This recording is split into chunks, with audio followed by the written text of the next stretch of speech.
Hey y'all, welcome back to Spirit of the Outdoors. I thought I would do an update video on just some of everything that's going on because there's so much going on that it's hard to single it all down into one video. So here what I've got is these are some old nesting boxes come out of commercial chicken houses. If you look, you can tell that they are, if I can turn it around where you can see that they are two nesting boxes. So what I've done is I have both of my gray pens, my Clemens grays over here and my mule train grays do not have nesting boxes at all in them. And I want to put them in there because they will nest better and sit their own eggs with that in there better than I had just made some little square boxes and put back there. And they eat the eggs out of them. In this, they're less likely to eat the eggs. Why? I really can't explain that to you. But what I'm going to do is take my cutoff wheel on my 4-inch grinder, cut them in half and stick them in there. This one here is bent up some. Not bad, but you can see on this edge it's bent up some. I'll take a hammer, straighten some of that out. So I'm going to get them put in there at some point this week. I just brought them up, this up here while I had the tractor over here. So let me show you why I had the tractor over here. Some of you know about this, most of you don't. Okay, y'all, this water tank, if y'all remember, I set this water tank up on these 6x6 blocks, like this one, standing up in ways. Well, the other night in the storms, we got over 2.5 inches of rain in less than like 2 hours, and it filled this tank up. Well, apparently this is a slight hill. I didn't think enough to matter, but it was. And this thing fell over. And it buried the front of it down into the dirt. Good thing it wasn't up here while we was filling up with water and all. As soon as it got the weight, I guess the weight kind of shifted to one side and it just kind of eased over. Didn't hurt nothing. Water level is still right here. We are still slam full of water. But I had to get my tractor up here and I wrapped chains around it, got it in and got it picked up, and we got center blocks up under it. So it is secure now. It is not going anywhere. So, you know, I should have done that to begin with. My foolish part, not really paying real close attention, could have been dangerous had it fell on me or Brody while we was up here getting water, you know. So really probably a blessing that it fell like it did. Sometimes we get frustrated when we come out and find things that didn't go right. I'm going to say, hey, the good Lord was looking out for me. He let it fall while there wasn't nobody out here to let me know, hey, that wouldn't set up good. I need to do better. So that's what we've come and done. It's got center blocks under it, not going anywhere. Got that fixed. The next thing I want to update you on, now some of you knew that this had failed. Some of you had no clue this happened. But I'm one of them people, I share the good with the bad. You know, what I did wrong, hey, don't do that. So that's why I share it. It may save, somebody sets one up.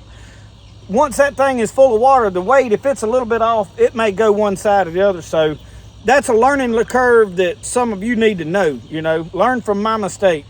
That's why I share this. Now I want to show you my fig tree. This right here was my big, tall, beautiful fig tree. You know, last year we found the rat up in the top of it and all such as that. Well, I had to cut it back. I told y'all they all died. Well, this thing right here is putting out, it has grown. It's almost waist high this year. There is a good chance that this fig tree will produce a little bit of fruit. Is it going to load up with enough figs to can? Not by any chance.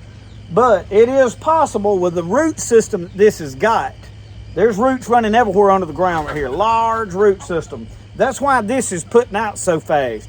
Somebody asked me, well, ours died too, and should I cut them back? What should I do? Don't dig them up. My dad dug those other ones up over here. I'm finna take you and show you them. This thing put back out big time. I mean, it is growing fast, and it's because it has a large root system. It will put back out fast.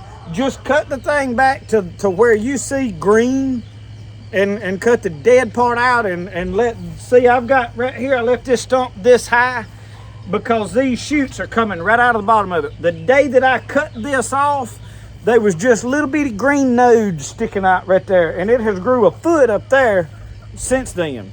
I have looked at every other fig tree on the property. Every one of them is putting out green leaves from the ground.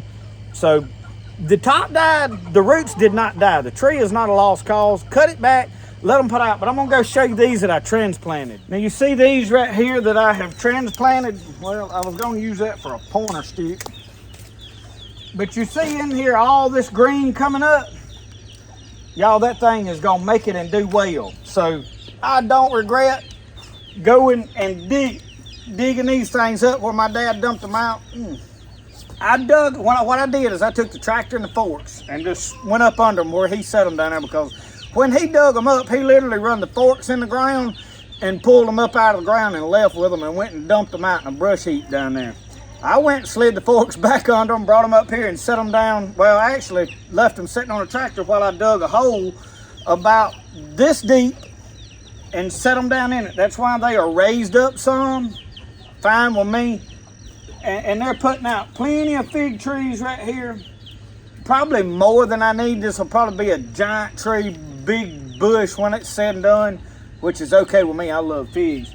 That one back there, I cut the brush off of it. It's the same way. It is putting out like crazy, y'all. All in there, that is living. So save your fig trees. Don't throw them away. Y'all hear the thunder? We're getting showers and storms every evening. My lettuce, this is kale over here, y'all, and I need to break a bunch of it, harvest it, cut it back, something. It is killing my lettuce over here. You see my main lettuce and stuff? The lettuce is just about to get big enough to start getting lacticarium out of. But this spinach right here, somebody asked me about spinach. This is the New Zealand spinach. I planted another row of spinach right here, and this New Zealand is the only spinach that I can get to sprout from a seed. It is the only spinach that I can grow. Why? I do not know, okay? But I did have somebody, what kind of spinach do you grow? I like spinach. We eat a lot of this stuff in greens. I pick a lot of this stuff. Now this kale is good cooked down like turnip greens, like boiled. But we eat it raw, it's salads, different ways. This spinach, I make salads out of a lot of this different stuff. And we eat a lot of salad, but it's about time to cut a lot of this stuff back because it's too big and replant, which I need to get my water spinach in the ground. I have not yet planted it. It works better late over in the late summer, and that's what I start eating. So that's why I really hadn't planted. I wanted it to come in a little later. And I was wondering too if some of it would seed back out on its own, but it hadn't. But I just wanted to tell you about that spinach. Now on to the garden. Y'all, I have got one squash plant that is forevermore showing out. The rest of them look awful. Tomatoes doing wonderful. I do have a conundrum with my tomatoes, and I will take you up to a bed and show you that in a minute. But I've got several different varieties. And I'm not sure now what this right here is. I think this is my Cherokee purples right here that are doing so well. But I have went and caged everything. Now I made cages out of some old wire that I had. Some of them I built, like this one is a tomato concrete wire. These are really good, high quality. Once you build them, they'll last forever, tomato cages.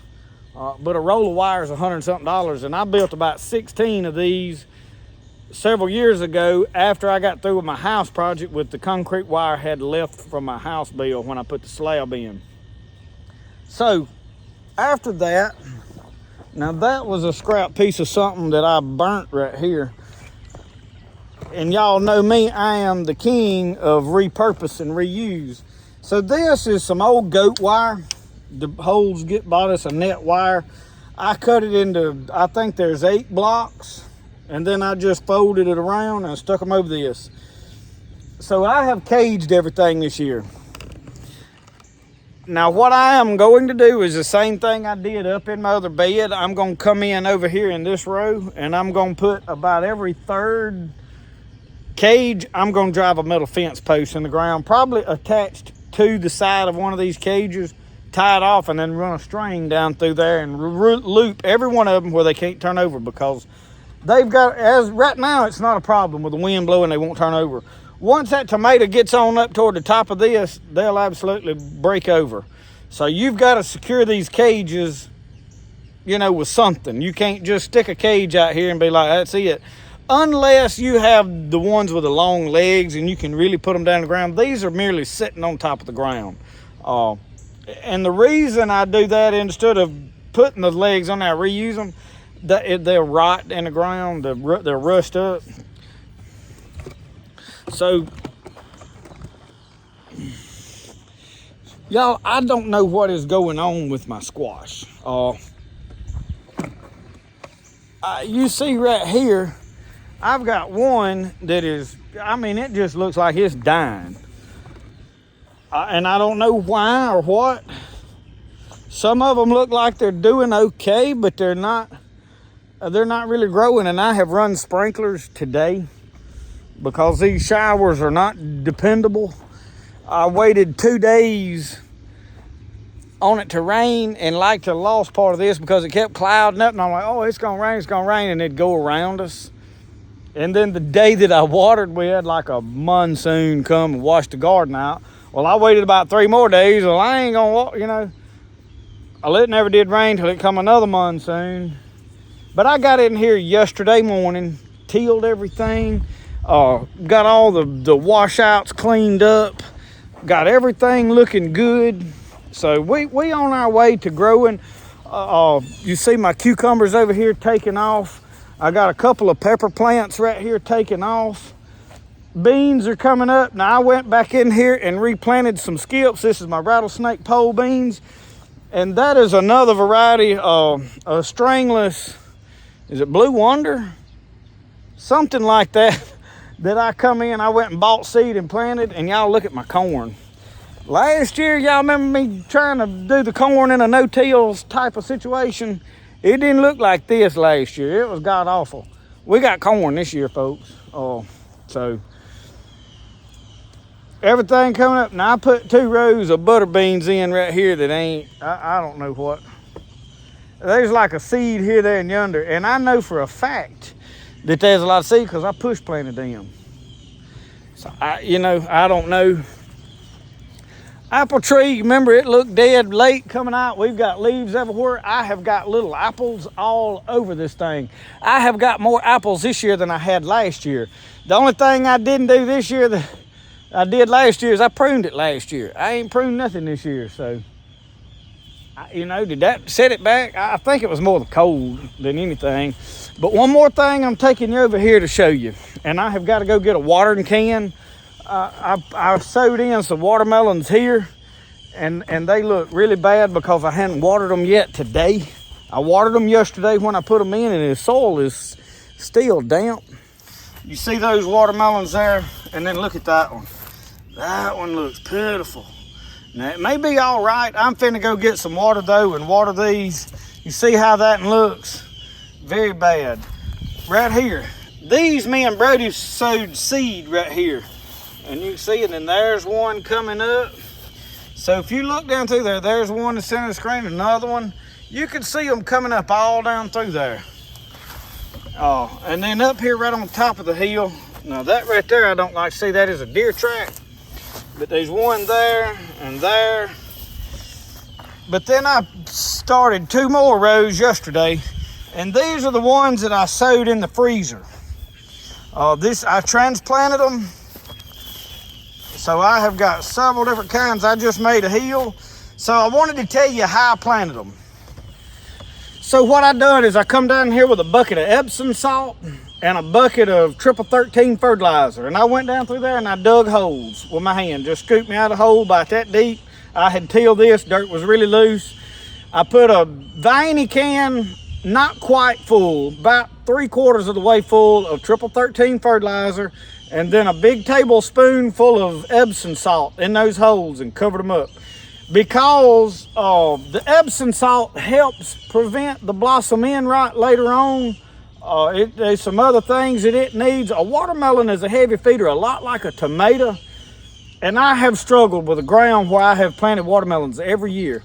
I have never planted them right here, so I am trying this spot. This is on a slope down the hill. I really expect the ones further down the hill to do better. We're gonna see. And that's one reason I planted them this direction. This is running a little bit down the hill. I normally plant my rows this way when I plant corn and stuff in this patch, but we letting most of this lay dormant this year and let this land rest. I just put these watermelons in this little spot. But I come back and heal that dirt up over that fertilizer and Epsom salt, and then I transplanted my tomato transplants down into that. So that is how we planted watermelons. You pull that lever. That lever? Yeah. You stick your bucket under here, and you reach up there and grab that. Look. And some. Well, let one fill up, and then just move it and stick the other one under it. How about that? We got plenty of water to use now, ain't we? Yeah. All right, pull that now and stick the other one under it. Move the other one first. Drag it back out of the way. Now set that one under it. Atta boy. You all right, you know that. Yeah. In your underwear. Y'all, if you want to make it rain, start watering vegetables.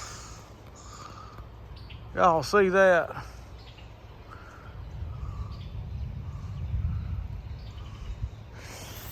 Well, I don't trust it. I done watched it do this 2 or 3 times.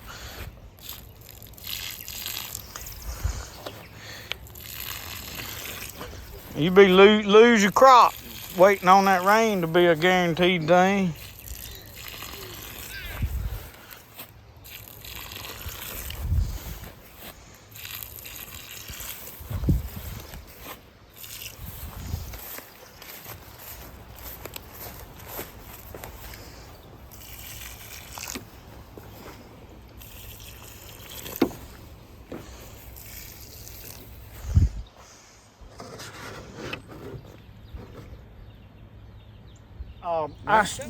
A lot of times I love to show planting everything I plant. This year I said I'm not going to do so much of that because I'm already making so many videos. It's easier for me to come back and just talk about it and tell you what I did and show you the progress, which most people had rather see anyway and know what's going on. I want to go show you the peas now that are coming up like crazy. We planted the other day. The peas that had the worms in them didn't come up, and I want to show you the tomatoes. Back here, we've got the 3 rows of corn. It's coming up good that I put in at the end of the row. The row of Purple Hull Zipper Cream coming up beautifully. The few rows of the pea seed that had the worms in it, you know, we said the pantry flies had got in. None of that is coming up. Some of those seeds had holes in them. All of them did not. But most likely what happened is those seed laid out and got damp and went bad. I think I may see like 1 or 2 peas here, there, and yonder. I'm not gonna do nothing but leave it alone. I've got more peas than you can shake a stick at.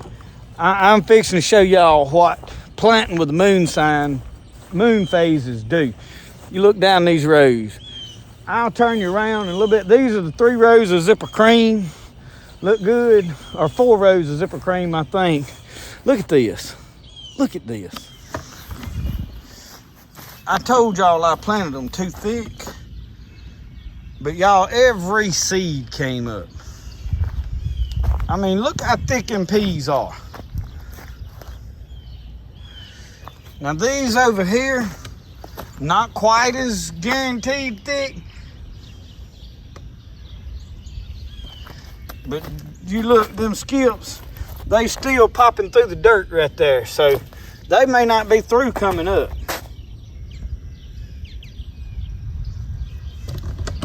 So when people ask, why plant with the signs and the moon phases, that's why. All the seed will just about come up. At least a whole lot more of it. I'm telling you, it makes a difference. With seed crops anyway. Your tomatoes and stuff, I don't know. So speaking of tomatoes, I want y'all to look at this. I don't understand right here. I don't know what's going on. You help me out on this one.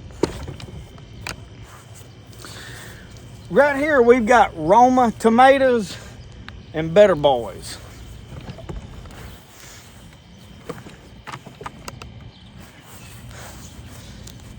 Put these in at the same time. Bought them at a store in town. These Romas look awful. Look at this in yellow. Little bitty knotty tomatoes on. I mean, the vine just looks pitiful. That one down there is absolutely dying. Look over here at the Better Boys. Just growing like crazy. Tomatoes all over them. I mean, there's 1, 2, 3, 4, 5. I see about 7 or 8 tomatoes in under there. This is our first year growing Romas. So the big question is what's going on here? Now I have come and added some Epsom salt to this.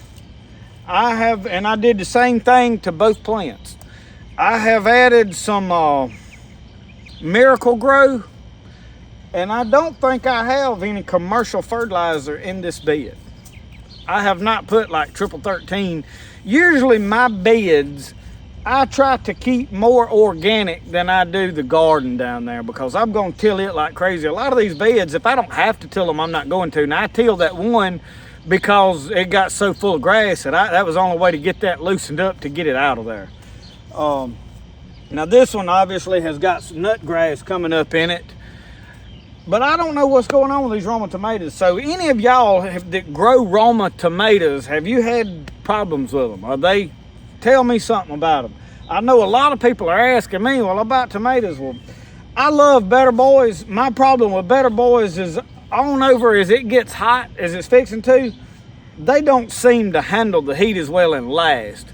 My hillbilly potato leaf down there, they will absolutely grow through the heat. The big beef, I had 3 of them last year. They showed out. The only thing with the big beef this year is they did not. I've got 2 of them that survived over here, and they're like this tall. From the seed, they just didn't seed well, and it was seed I had saved. So you know, and I was gonna buy some, but I didn't. I'm experimenting now with Celebrity and Roma, and so far I'm not pleased with the Roma. My wife wanted the Romas. Now there's some down there in the garden that are not doing as bad as this, but usually this raised bed outperforms that garden 10 to 1. So I'm not sure about them. I don't know what to tell you. The Cherokee purples, great tomato, do well, perform well, make well here. The problem I have with the hillbilly potato leaf and the Cherokee purples is they do not can well. We planted the Romas because we were looking for something that was better for canning. So this year we're also experimenting with Celebrity. I went back and planted more Better Boys than I normally plant. The last couple of years I hadn't planted very many Better Boys. So we've got Brandywines coming on that I'm going to put in. And something, we've got 2 different grape and a strawberry tomato, which would be cherry tomatoes. So I don't know. This is the update though, a little bit on what's going on with the gardening. But if any of you can help me with these tomatoes, tell me what I'm doing wrong, what's going on with them, or if you've had similar results. Maybe they don't like the pine straw. I tell you what, I have had people say that pine straw changes the pH of the soil. I have not found that to be the truth. I do have a pH meter. We'll test that in a day or 2. I'll come out here and put it in the ground, and we'll test the soil in a couple different places versus these beds, and see. I've got a bed over here that don't have any pine straw in it. So anyway, that is a little of what's going on around here. Thank y'all for watching Spirit of the Outdoors. Remember, the best way to do things is the way you like to do it. We'll see y'all. Y'all have a good one.